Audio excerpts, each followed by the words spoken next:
Your child's emotions feel too big. These 5 brain-based exercises make self-regulation possible without overwhelm.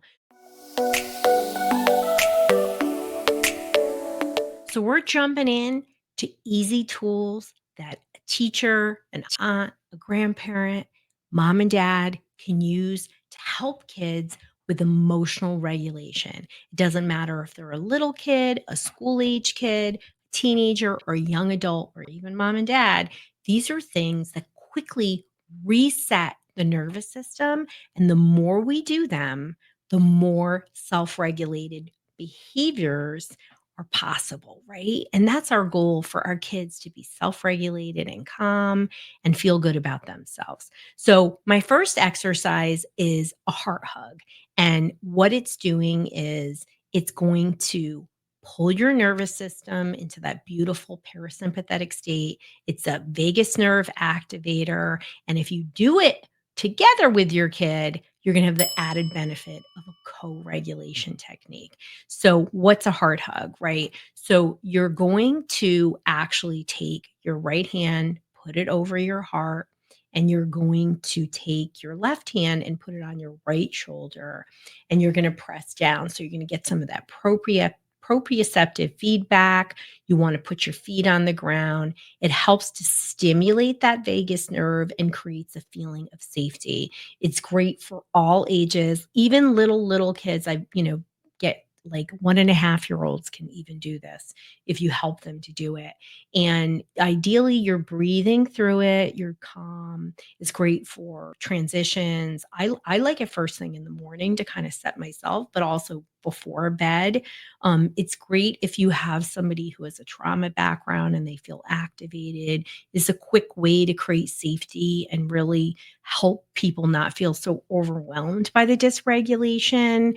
And again, the more you do it, the more you respond. The real therapeutic benefit is the parasympathetic activation. It promotes body awareness in terms of this is where I'm feeling stress. My body is feeling tight. I should use this. And of course, when you're doing it with your child, you're building co-regulation skills, right? And it's so important. Or you're modeling co-regulation as well. So you're getting a double benefit in the comms. Okay, my next is a sensory awareness activity that helps to take you out of your head and out of your body when you're feeling super activated. And that's the 5, 4, 3, 2, 1 activation. So, what you're going to do is you're going to say, we're going to do 5, 4, 3, 2, 1 grounding technique. And first, you're going to have your child name 5 things they can see, 4 things they feel, 3 things they hear, 2 they smell, and 1 they taste, because tasting a lot of things wouldn't be there. And it's again, you're anchor the child in the present moment instead of their future worries or emotional overwhelm. And that therapeutic benefit is, well, one, they're learning how to do these things. And so they're learning these techniques, but it reduces anxiety, strengthens the mindfulness component, right? Because when you start spinning, you lose present moment. I was with somebody this week who was just spin city and was like, I'm a mess. I can't do anything. And, a teenager. And I was like, hold on. We got to work on regulation before we get started today. And you could just see a shift in how they were talking, the way their body language was, and how they felt about themselves is pretty powerful. But what I love about this technique is it really reconnects the brain to the body, and in a way that is a disruption that's healthy, right? Because we want to switch to healthy things.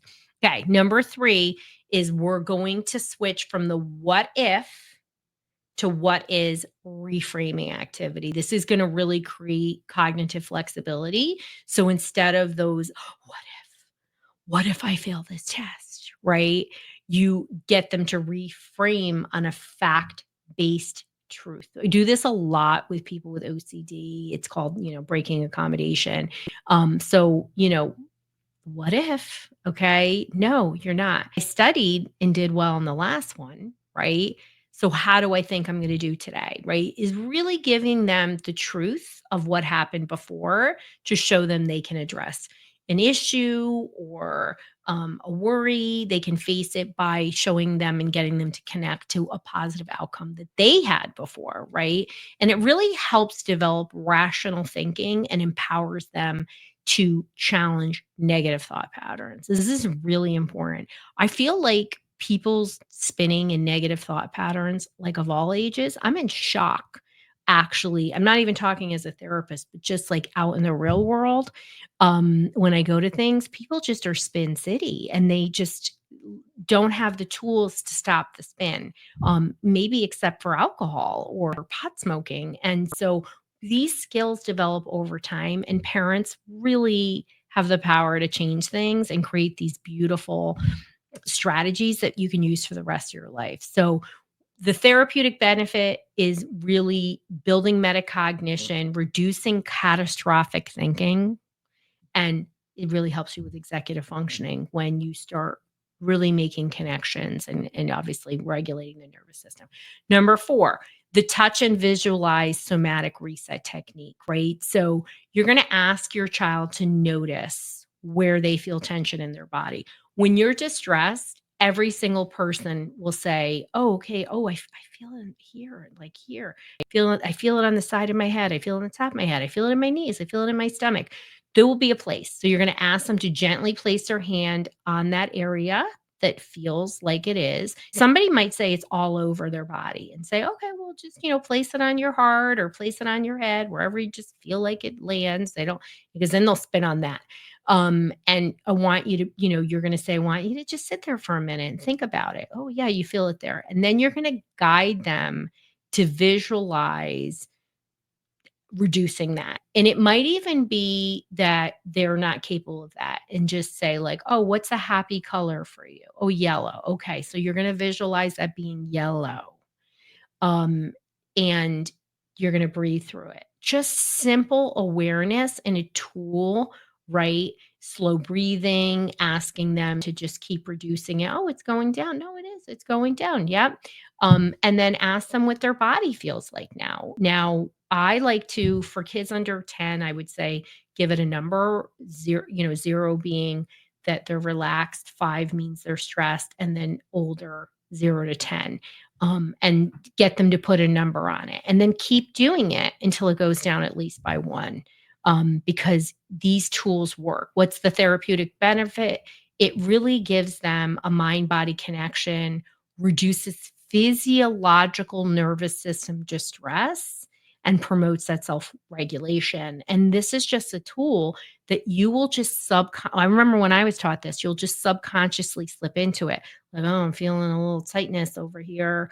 Something's bothering me. Let me take a minute. Okay, I'm gonna lessen it." It's just an easy tool. Okay, my last tool is movement and breath integration.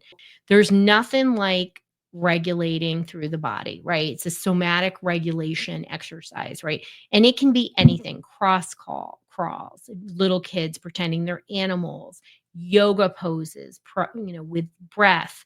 And you can add in fun stuff, music, dance, resistance, bands for, different, for an exercise component.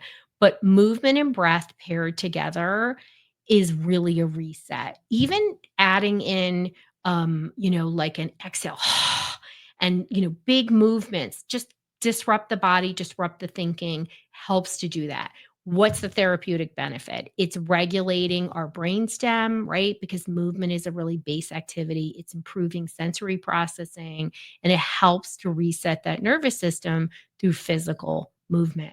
And the more kids do it, right? Like, when I feel myself overwhelmed, I was, in a tough training last week, I got up, me and one other person, I just got up and I was like, I need this to reset my nervous system. It wasn't anything stressful. It was just long. And I could feel myself not being at my best. And, how you use this, right? The more you use this, the more you're going to use it in many positive ways in your life, right? We're only thinking about the emotional dysregulation, but this becomes a tool that they can use in college. that they can use when they have their own kids, and they'll teach it to them, right? So just know that emotional regulation typically doesn't come naturally to most kids, but everybody can learn it. Even if you haven't learned it, you can be inspired to learn this for yourselves. And these are the techniques, right? These are the exercises that target the brain and body. They help you to feel calm. They help you to feel in control. They make you more connected to yourself and other people. And everybody can do it.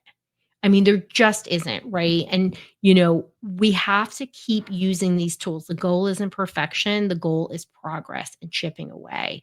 So, if you're looking for more support, you can go to drroseann.com. You can take our solution matcher. It's going to guide you to the right solution for where you're at. drroseann.com/help.